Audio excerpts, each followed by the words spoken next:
Hello friends, ये video मैं specially class 11th के बच्चों के लिए बना रहा हूँ जो 10th के बाद 11th में आते हैं, राइट। और अगर हम बोले तो क्लास 10th और क्लास 11th से जो ट्रांजिशन होता है बच्चों का, ठीक है, और जो सिलेबस है उसमें बहुत ही ज़्यादा फ़र्क है, ज़मीन आसमान का अंतर है, ऐसा हम कह सकते हैं। क्लास 10th में काफ़ी लिमिटेड सिलेबस है, बोर्ड को देखते हुए सिलेबस इजी किया गया है, काफ़ी इजी चैप्टर्स डाले गए हैं, तो बच्चे को आदत हो जाती है वो चीज़ करने की। अभी कुछ दिन पहले सबमिटिव का फॉर्मेट चल रहा था कि आधी साइंस पहले पूछी जाएगी, आधी बाद में, आधी मैथ्स पहले पूछी जाएगी, आधी बाद में, फिर बाद में गवर्नमेंट ने उसे फुल सिलेबस किया। तो अब लेकिन 11-12 के सिलेबस में कहीं कोई कटौती नहीं होती, ठीक है।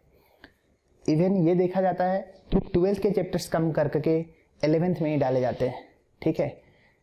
कहीं ना कहीं 11th क्लास को बच्चा इतना सीरियसली नहीं लेता जितना वो अपने बोर्ड क्लासेज 10th और 12th को लेता है, ठीक है। लेकिन वही बात है, जो हमारी कमजोरी होती है वही हमें परेशान करती है। 11th क्लास का कमज़ोर होना पूरे एंट्रेंस एग्जामिनेशन को बहुत ही ज़्यादा इफेक्ट करता है, और इसके लिए हर बच्चा को हर कीमत चुकानी पड़ती है। मीन्स एक बच्चा क्लास 12th को पढ़ के 95, 98, 96% तक ले आता है, लेकिन उसका क्लास 11th खराब होने के कारण उसे उसके बाद भी मेडिकल या आईआईटी या जो भी एंट्रेंस एग्जाम है उसके लिए 1 साल, इवन नीट में तो 2-2, 3-3 साल देना पड़ जाता है, ठीक है। तो मैं बायोलॉजी में स्पेशली कुछ सीक्वेंस बता रहा हूँ, एटलीस्ट उसको आप ज़रूर फॉलो करके रखें, राइट। और कोशिश करें कि उसी सीक्वेंस में पढ़े तो आपके लिए आसानी होगी और आप चीज़ों को ईजिली लंबे टाइम तक रिटेन कर पाएंगे, राइट। तो ये एक ओरिएंटेशन सॉर्ट ऑफ वीडियो है जो इंट्रोडक्टरी है, जो क्लास 11th में आ रहे हैं, नीट में अपना नीट यूजी देना चाहते हैं, या फिर मेडिकल में, एग्रीकल्चर में, जो भी फील्ड है जो बायोलॉजी से रिलेटेड है उसमें अपना फ्यूचर बनाना चाहते हैं। ये वीडियो मैं स्पेशली उनको डेडिकेट कर रहा हूँ, ठीक है। क्लास 11th की बात करें तो बायो, एक बार नीट की बात कर लेते हैं। National Entrance Eligibility Test UG for undergraduates, ठीक है। ये जो एग्ज़ाम है इसमें 3 सब्जेक्ट है, फिजिक्स, केमिस्ट्री और बायो। बायो में 2 पार्ट्स मर्ज हुए हैं, बोटनी और जूलॉजी, बोटनी प्लस जूलॉजी। और यहाँ पे आपका जो क्वेश्चन का डिस्ट्रीब्यूशन है 180 मार्क्स, 180 क्वेश्चंस आते हैं, ठीक है। हर क्वेश्चन 4 मार्क्स के होते हैं, इंटू 4 यानी 720 मार्क्स के ये पेपर हो जाते हैं, ठीक है। इसमें फिजिक्स के 45 क्वेश्चंस आते हैं, 11-12 दोनों मिलाकर। केमिस्ट्री में भी 45 क्वेश्चंस आते हैं, 11-12 दोनों मिलाकर। और बायोलॉजी में भी 90 क्वेश्चंस आते हैं, जिसमें 11th और 12th दोनों होते हैं, राइट। अब इसमें ऑलमोस्ट 11th का 50% वेटेज होता है, 50%, और 12th का भी 50% वेटेज होता है। 12th में टोटल बायोलॉजी जो नीट के लिए पढ़नी है उसमें टोटल आपको 38 चैप्टर्स पढ़ने हैं, जिसमें क्लास 11th के 22 चैप्टर पढ़ने हैं, 22 चैप्टर्स। तो 11th की बात करें और इधर 12th की बात करें तो 11th में आपको 22 चैप्टर्स है और इसमें आपको 16 चैप्टर्स है। तो एक बार फिजिक्स केमिस्ट्री की बात मैं नहीं कर रहा हूँ, ये रेस्पेक्टिव टीचर आपको बताएंगे, मैं बायो को फोकस कर रहा हूँ। यानी मैं देखूँ तो एग्जाम का जो 50% है वो आपका बायो कवर करता है, ठीक है। और सिर्फ बायो से भी एग्जाम क्वालिफाई नहीं हो सकता क्योंकि 50% इधर है, और सिर्फ फिजिक्स केमिस्ट्री पढ़ के भी आप इस एग्जाम को क्वालिफाई नहीं कर सकते। यानी अगर मैं कहूँ किसी भी बच्चा को नीट में अच्छा मार्क्स लाना है तो बायो में एटलीस्ट उसे 90 में से 85+ क्वेश्चन करेक्ट करने होंगे, और बहुत ही कम टाइम में बायो को सॉल्व करना पड़ेगा। बायो आपका जितना अच्छा होगा उतना कम टाइम लगेगा आपको पेपर सॉल्व करने में, और जितना कम टाइम लगेगा पेपर सॉल्व करने में आप फिजिक्स और फिजिकल केमिस्ट्री के लिए उतना ही ज़्यादा टाइम डेडिकेट कर पाओगे, राइट। तो बायो का बहुत अच्छा होना वो बहुत ज़रूरी है, राइट। तो ये अब बात करता हूँ मैं क्लास 11th को लेकर, क्योंकि ये मेनली 11th के लिए है, ठीक है। अब मैं 11th की बात करूँ तो 11th में जो है आपका 22 चैप्टर्स है, उसका डिस्ट्रीब्यूशन कुछ इस तरह है, ठीक है। पहला चैप्टर जो बोल सकता हूँ मैं यूनिट 1, ठीक है, जिसमें डाइवर्सिटी है। इसमें 4 चैप्टर्स है, लिविंग वर्ल्ड, पहला, दूसरा बायोलॉजिकल क्लासिफिकेशन, तीसरा आपका प्लांट किंगडम और चौथा आपका एनिमल किंगडम। ये 4 चैप्टर सही है, ठीक है। दूसरा यूनिट है यूनिट 2, इसमें आपके 3 चैप्टर्स आते हैं। एक है आपका मॉर्फोलॉजी ऑफ फ्लावरिंग प्लांट्स, दूसरा आपका है एनाटमी, ठीक है, anatomy of plants, anatomy of flowering plants, तीसरा है स्ट्रक्चरल ऑर्गेनाइजेशन इन एनिमल्स, ठीक है। इसमें 2 बोटनी के हो जाते हैं और एक स्ट्रक्चरल ऑर्गेनाइजेशन इन एनिमल्स, जिसमें से टिश्यू है और a brief overview of cockroach है। नीट के सिलेबस में फ्रॉग और अर्थवर्म को हटा दिया गया है नीट के सिलेबस से, राइट। ये यूनिट 2 की बात करें। फिर यूनिट 3 की बात करें तो यूनिट 3 में आपका आता है सेल, फिर बायोमोलिक्यूल्स और सेल डिवीजन, ठीक है, ये यूनिट 3 में आता है। यूनिट 4 की बात करें तो इसमें आते हैं टोटल यूनिट, इसमें जो कंप्लीट यूनिट इसमें आता है plant physiology. Plant physiology botany में है स्पेशली, और प्लांट फिजियोलॉजी में 5 चैप्टर्स आते हैं, ठीक है। एक आपका ट्रांसपोर्ट इन प्लांट्स है, फिर आपका है मिनरल न्यूट्रिशन है, फिर आपका है फोटोसिंथेसिस इन हायर प्लांट्स, फिर आपका है रेस्पिरेशन इन प्लांट्स, और फिर है प्लांट ग्रोथ एंड डेवलपमेंट। ये 5 चैप्टर्स आते हैं। इसके बाद आपका आता है यूनिट 5। यूनिट 5 इसमें है आपके 4 चैप्टर्स। यूनिट 2 में है 3, यूनिट 3 में है 3, यूनिट 4 में है 5 और यूनिट 5 में है आपका 7 चैप्टर्स। यूनिट 5 जो है इसमें आता है आपका ह्यूमन फिजियोलॉजी। ह्यूमन फिजियोलॉजी में 7 चैप्टर्स है, और क्लास 10th में हम हल्का सा इसके बारे में पढ़ चुके होते हैं। जो फर्स्ट चैप्टर है बायो का, बायो में लाइफ प्रोसेस है, जिसमें हम हर सिस्टम के बारे में ऑलमोस्ट एक ओवरव्यू ले लेते हैं क्लास 10th में। तो ये यूनिट 11th में आके आपको काफ़ी ईजी लगता है। उसके बाद और वो सारी चीज़ें होती है जो आप 10th में नहीं पढ़े होते हो या फिर 9th में पढ़े होते हो, जिसे आप जिस तरह से बच्चे 11th क्लास को इग्नोर करते हैं, 10th तक में 9th क्लास का भी वही हाल होता है, ठीक है। तो 9th के सिलेबस आपके आते हैं, 10th के सिलेबस ऐसे ही कवर हो जाते हैं, मतलब 9 10th का कॉम्बो, और वो भी लिमिट बहुत ही ज़्यादा लग जाएगा, बहुत ही एक्सट्रीम लेवल तक जाएगा, ठीक है। Plus 22 chapter.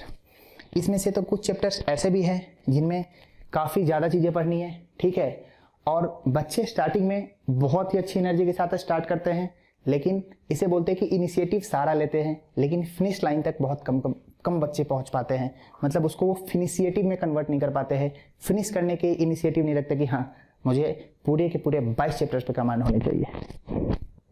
एक बहुत जगह डाइवर्सिटी से स्टार्ट कर दिया जाता है, बहुत जगह आपको ह्यूमन फिजियोलॉजी से स्टार्ट कर दिया जाता है, मतलब पहला चैप्टर डाइजेशन लेके पढ़ा देते हैं। ये वीडियो स्पेशली उन सब के लिए है जो पढ़ना चाहते हैं और जो पढ़ा रहे हैं, ठीक है। कहने को तो अगर कोई बच्चा 9 10th में ही अपनी 11th की बायोलॉजी कवर कर रखा है तो उसे हम कोई भी सीक्वेंस में पढ़ा सकते हैं, नो डाउट। और बच्चा अगर एक्सेप्शनली ब्रिलियंट है तो उसे किसी भी तरह से ट्रीट किया जा सकता है, लेकिन मैं बात कर रहा हूँ एक नॉर्मल बच्चा जो 10th क्लास में 10th पढ़ के ही आता है और उसे 11th के बारे में कोई आइडिया नहीं होता है, ठीक है। उन बच्चों के लिए मैं सजेस्ट करूंगा, हो सकता है कि मैं गलत हूं, लेकिन मेरा ये मानना है, जिसके पीछे मैं अपना लॉजिक दे सकता हूं, लॉजिक दे सकता हूं कि मैं ऐसा क्यों सोचता हूं। अगर हम पूरे बायोलॉजी को, लेट्स सपोज एन एग्जांपल, मैं डाइवर्सिटी पढ़ाने गया, फर्स्ट चैप्टर में इजीली उसे एक्सप्लेन कर दूंगा, राइट। लेकिन फर्स्ट चैप्टर में भी बहुत सारी चीज़ें आती हैं, जैसे कि मेटाबॉलिज्म, तो मेटाबॉलिज्म में प्रॉब्लम होती है, ठीक है। मेटाबॉलिज्म में दिक्कत ये आती है कि बच्चों को पता ही नहीं होता मेटाबॉलिज्म क्या है, बच्चों को पता ही नहीं होता है कि रिएक्शंस कैसे चलते हैं, लेकिन फर्स्ट चैप्टर फिर भी इजी है, हर कोई हैंडल कर सकता है। मैं बात कर रहा हूँ सेकेंड चैप्टर की। सेकेंड चैप्टर में हम आए, उसमें है biological classification. Let's suppose an example, हम पढ़ाने जाते हैं बच्चों को मोनरा, बच्चे को, ठीक है, मोनरा समझ में आ गया। मोनरा में हम बैक्टीरिया के बारे में बताते हैं। बच्चों को ना सेल वॉल के बारे में पता है कि सेल वॉल क्या होता है, किसके बारे में, किससे बना होता है। बच्चे को ना सेल मेम्ब्रेन के बारे में पता है, ठीक है। अगर सेल वॉल हम बता भी दिए पेप्टिडोग्लाइकन का होता है, तो बच्चा का पहला क्वेश्चन ये होता है कि सर पेप्टिडोग्लाइकन क्या होता है, ठीक है। हमने बच्चे को ये भी बता दिया कि पेप्टिडोग्लाइकन बच्चों बैक्टीरिया में सेल वॉल जो पेप्टिडोग्लाइकन का बना होता है, और ये एक हेटेरोपॉलीसेकेराइड है। फिर बच्चा का दूसरा क्वेश्चन आता है, सर हेटेरोपॉलीसेकेराइड क्या है। फिर हम बोलते हैं कि वो पॉलीसेकेराइड जो होमो नहीं होता और डिफरेंट यूनिट से बना होता है, उसे हम हेटेरोपॉलीसेकेराइड कहते हैं। फिर बच्चा का तीसरा क्वेश्चन आता है कि सर पॉलीसेकेराइड क्या होता है। फिर हम ये बोल देते हैं कि कार्बोहाइड्रेट्स को 3 पार्ट में बांटा गया है, मोनोसेकेराइड, डाइसेकेराइड और पॉलीसेकेराइड, जो बहुत सारे n नंबर ऑफ यूनिट से बने होते हैं मोनोमर के, उसे हम बोलते हैं पॉलीसेकेराइड। फिर बच्चा बोलता है सर ये मोनो और डाइहाइब्रिड भी क्या होता है? मीन्स हर सवाल का जवाब एक सवाल बनता जा रहा है और हम मजबूर हो जाते हैं कि हर एक स्टेप को याद करने पे। तो मैं ऐसा मानता हूं कि इससे अच्छा है कि एनसीईआरटी ने ये सीक्वेंस दे रखी है, लेकिन हमारे पास फ्रीडम है कि हम बच्चों को कैसे पढ़ाएं।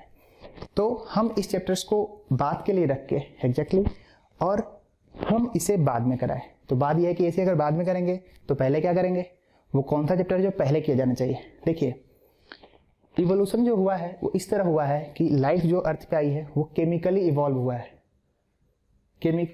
केमिकली इवॉल्व हुआ है, कहने का मतलब ये है कि पहले केमिकल एटम्स थे, एटम से मॉलिक्यूल बने, मॉलिक्यूल से फिर आपके सिंपल कंपाउंड बने, सिंपल कंपाउंड से फिर बायोमॉलिक्यूल्स बने, बायोमॉलिक्यूल से फिर और उससे बिग मॉलिक्यूल्स बने, कोजर्वेट्स बने, इस तरह से फिर सेल बना, फिर इस तरह से सिंपलिसिटी से कॉम्प्लेक्स की तरफ आए हैं।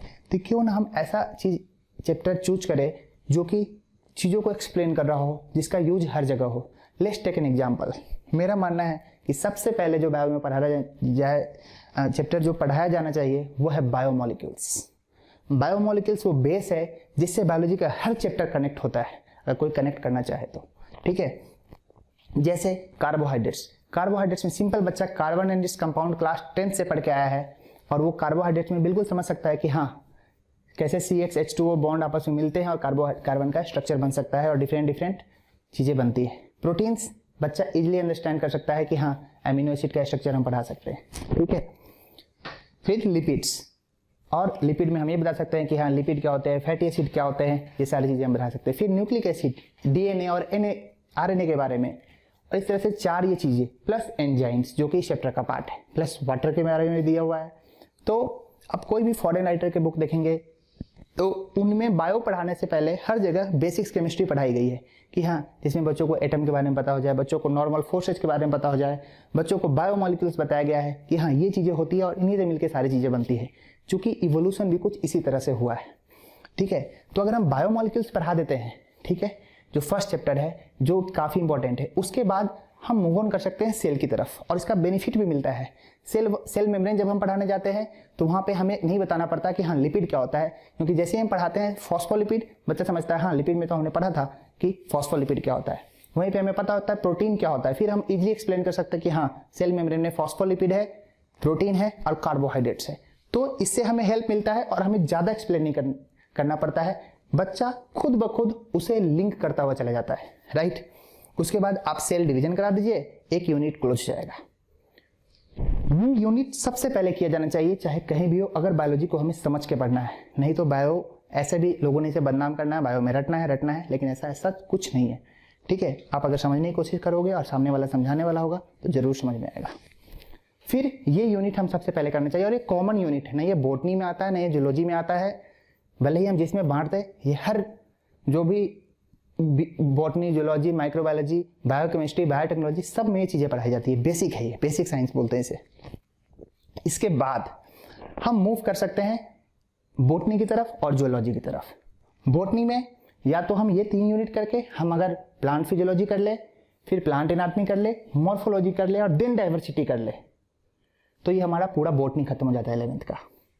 जूलॉजी में अगर हम ये करके फिर एनिमल टिश्यू करें, प्लीज मेरा एक सजेशन है पढ़ने वालों के लिए भी और पढ़ाने वालों के लिए भी, कृपया करके एनिमल टिश्यू कराने के बाद ही हम ह्यूमन फिजियोलॉजी में मूव करें। बहुत जगह जैसे होता है सीक्वेंस हम कर लेते हैं फॉलो, लेकिन इससे फर्क पड़ता है, हमें एक्सप्लेन करने में फर्क पड़ता है। जब लॉजिक देने जाते हैं कि पीसीटी में मैक्सिमम एब्जॉर्प्शन रीएब्जॉर्प्शन क्यों होता है, तो हमें पता होना चाहिए पीसीटी में कौन सी इस टाइप के टिश्यू है जो इसको सपोर्ट करता है। ठीक है, जब हम एक्सप्लेन करने जाते हैं कि यूरिनरी ब्लैडर जो है वो स्ट्रेच करता है, स्ट्रेचिंग पावर है, तो हमें उसमें बताना होता है कि वहाँ पे जो यूरोथेलियम है वो ट्रांजिशनल है जो उसको सपोर्ट करता है। ठीक है, तो इस तरह से अगर हम टिश्यू पढ़ के ह्यूमन फिजियोलॉजी में इंटर करें तो हमें काफ़ी हेल्प मिलता है। फिर ह्यूमन फिजियोलॉजी की बात करें तो उसमें भी सीक्वेंस है। उसमें अगर हम ये सीक्वेंस फॉलो करते हैं कि जैसे हमारी बॉडी ऊपर से नीचे आ रही है, अगर हम उसी तरह सारे सिस्टम को कवर करें तो हमें काफ़ी हेल्प मिलता है। तो लॉजिक बिहाइंड इज, सबसे पहले आपका स्कल आता है, आप स्केलेटल सिस्टम कर सकते हैं, लेकिन उसके बाद जो दो इंपॉर्टेंट चैप्टर्स है जो सबसे पहले किए जाने चाहिए वह है नर्वस और एंडोक्राइन। चूंकि ह्यूमन फिजियोलॉजी में आप डाइजेशन कीजिए, रेस्पिरेशन कीजिए, एक्सक्रीटरी कीजिए, सर्कुलेटरी कीजिए, हर जगह आपको हार्मोन्स का इफेक्ट आएगा और उसका न्यूरल कंट्रोल आएगा। अगर ये चैप्टर हम पहले करा देते हैं तो हम सबके लास्ट पार्ट में बच्चों को बोलते हैं बच्चों तुम ये नर्वस में पढ़ोगे, फिर नर्वस में जाकर वो कनेक्ट नहीं हो पाता है। तो अच्छा है पहले हम नर्वस करा दें ताकि जब हम वो चैप्टर कवर करें तो हमें कहीं भी दिक्कत नहीं आए, ठीक है। और इसका इफेक्ट भी बढ़ता है। बच्चे स्टार्टिंग में ज़्यादा एनर्जी रखते हैं पढ़ने के लिए, धीरे धीरे उनकी भी एनर्जी कम होती जाती है। तो काफ़ी इंपॉर्टेंट चैप्टर्स अगर हम पहले निकाल देते हैं तो बच्चों को भी लगता है कह रहे टफ चैप्टर्स तो हमने कर लिए, तो बाद में टीचर को भी टाइम मिल जाता है और टफ चैप्टर्स बच्चे निकाल लेते हैं।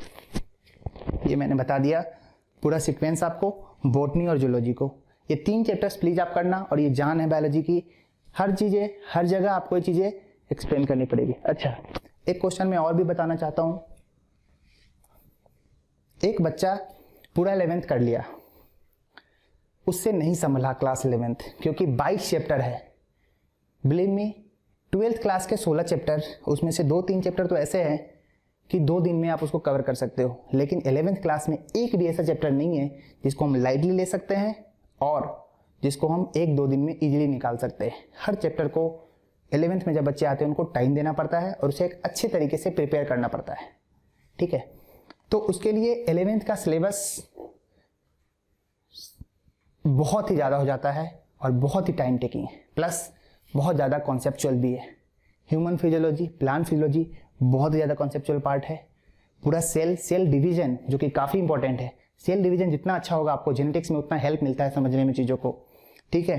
तो सेल डिवीजन, फिर इससे आपका सेल से आप सेल में बहुत सारी चीज़ें पढ़ सकते हो। बायोमोलिक्यूल्स में आप मॉलिक्यूलर बेसिस ऑफ इनहेरिटेंस भी कवर कर सकते हो क्लास 12th का। तो ये सारी चीज़ें और इस तरह से करें तो फाइनली एक बच्चे को लास्ट में 11th खत्म होते होते biomolecules, cell division, right, human physiology और प्लांट फिजियोलॉजी, इतना तो अवश्य ही कवर कर लेना चाहिए। अगर इतना वो कवर कर लेता है, फिर वो अगर 12th बहुत अच्छे से कर लेता है तो लास्ट में जो 1.5 मंथ या 2 मंथ का जो टाइम मिलता है उसमें फिर भी वो एनाटॉमी, मॉर्फोलॉजी और डाइवर्सिटी वाले पोर्शन कर सकता है। वैसे अब कोशिश करें 11th पे ज़्यादा से ज़्यादा टाइम दे, ज़्यादा से ज़्यादा फोकस करें, क्योंकि 11th ही नीट का बेस बनाएगा। 11th आपका जितना अच्छा होगा 12th आपको और भी आसान लगेगा और आपके नीट में होने के जो चांसेज है वो काफ़ी बढ़ जाएंगे, ठीक है।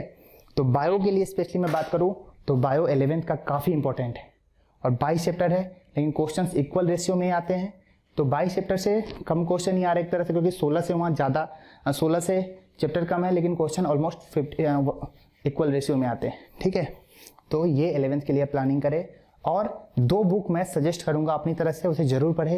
एक NCERT, अच्छा एक चीज़ और, NCERT अपडेट हुई है, नई NCERT आई है जिसके हर पेज पे 2019 और 20 लिखा है और हर पेज पे होलोग्राम लगा हुआ है। उसको आप स्कैन करेंगे तो एक बुक खुलेगी NCERT एग्जाम्पलर। तो NCERT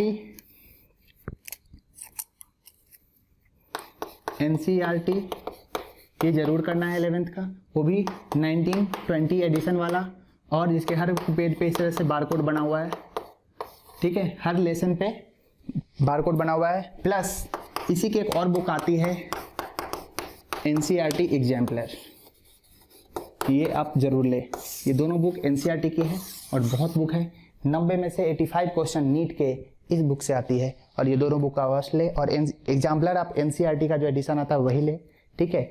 कुछ मिस्टेक्स भी एग्जाम्पलर में, उसके लिए NCERT ने इराटा करके डाला हुआ है, उसको भी देखें क्या करेक्शंस है और इसको करें। बहुत कम क्वेश्चंस है इसमें लेकिन काफ़ी अच्छे कलेक्शन है क्वेश्चंस के, राइट। ये दोनों बुक ले और जो भी जहाँ भी आप पढ़ रहे हो, जिससे भी पढ़ रहे हो, उन टीचरों के नोट्स पढ़े। हर टीचर अपनी तरफ से बेस्ट नोट देने की कोशिश करता है, ठीक है। और एक बार जो भी कंटेंट पढ़ रहे हो ना, सेम डे जाकर आप NCERT जरूर पढ़े। आप NCERT से अपने कंटेंट्स को वेरीफाई करें कि हाँ मुझे साथ में ये भी कवर करते हुए चलना है, और NCERT के हर लाइन पे आपका कमांड होना चाहिए। फिर last, thank you so much, good luck for your class 11th।